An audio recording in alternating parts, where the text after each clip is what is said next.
প্রিয় ছাত্রছাত্রীবৃন্দ, আজকে আমি মাধ্যমিক ইতিহাস বিষয়ের অষ্টম অধ্যায় থেকে কিছু এমসিকিউ প্রশ্নোত্তর আলোচনা করলাম। এসো তাহলে প্রশ্নোত্তরগুলি দেখে নিই। ১. কোন আইন দ্বারা ভারত স্বাধীন হয়? ভারতের স্বাধীনতা আইন। ২. ভারত স্বাধীন হয় 1947 খ্রিস্টাব্দের 15ই আগস্ট। ৩. ডোমিনিয়ন কথার অর্থ স্বশাসিত উপনিবেশ। ৪. ভারতের স্বাধীনতার সময় ইংল্যান্ডের প্রধানমন্ত্রী ছিলেন এটলি। ৫. স্বাধীন ভারতের প্রথম প্রধানমন্ত্রী ছিলেন জওহরলাল নেহেরু। ৬. স্বাধীন ভারতের প্রথম স্বরাষ্ট্রমন্ত্রী ছিলেন বল্লভভাই প্যাটেল। ৭. ভারতের লৌহ মানব বলা হয় বল্লভভাই প্যাটেলকে। ৮. স্বাধীন ভারতের শেষ গভর্নর জেনারেল ছিলেন চক্রবর্তী রাজা গোপালাচারী। ৯. স্বাধীন ভারতের প্রথম সেনাপ্রধান ছিলেন জয়ন্তনাথ চৌধুরী। ১০. সিকিম ভারতের অন্তর্ভুক্ত হয় 1975 সালে। ১১. অপারেশন পোলো সংগঠিত হয় 1948 সালে। ১২. প্রথম ভারত চুক্তির দলিলে স্বাক্ষর করে জুনাগড়। ১৩. গুলাব সিং রাজা ছিলেন কাশ্মীরের। ১৪. স্বাধীন কাশ্মীর রাজ্যের রাজা ছিলেন হরি সিং। ১৫. কাশ্মীর ভারতভুক্তির দলিলে স্বাক্ষর করে 1947 সালের ২৬ অক্টোবর। ১৬. ভারতের স্বাধীন রাজ্যগুলির মধ্যে সর্ববৃহৎ ছিল হায়দ্রাবাদ। ১৭.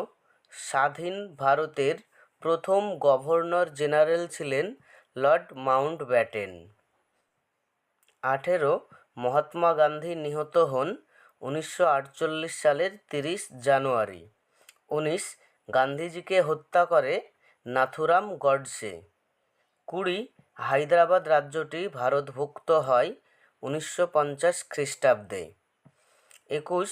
নেহেরু লিয়াকত চুক্তি স্বাক্ষরিত হয় 1950 খ্রিস্টাব্দে। ২২.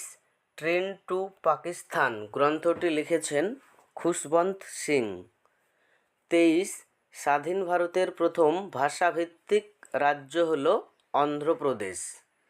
২৪. ভারতের অন্ধ্রপ্রদেশ রাজ্যটি তৈরি হয়েছিল তেলুগু ভাষার ভিত্তিতে। ২৫. অন্ধ্রপ্রদেশ রাজ্য গঠিত হয় 1953 খ্রিস্টাব্দে। ২৬. রাজ্য পুনর্গঠন কমিশন গঠিত হয়েছিল 1953 খ্রিস্টাব্দে। ২৭.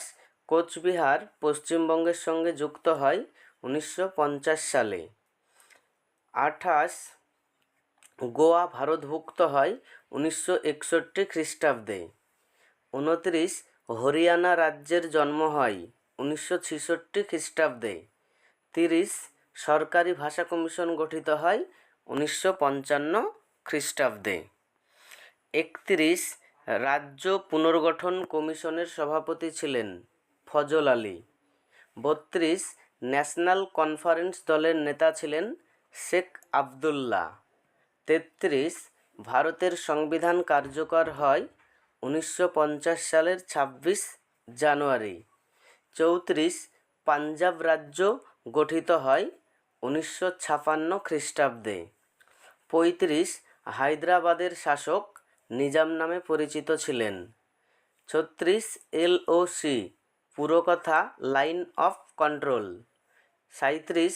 ছেড়ে আসা গ্রাম এর লেখক দক্ষিণারঞ্জন বসু।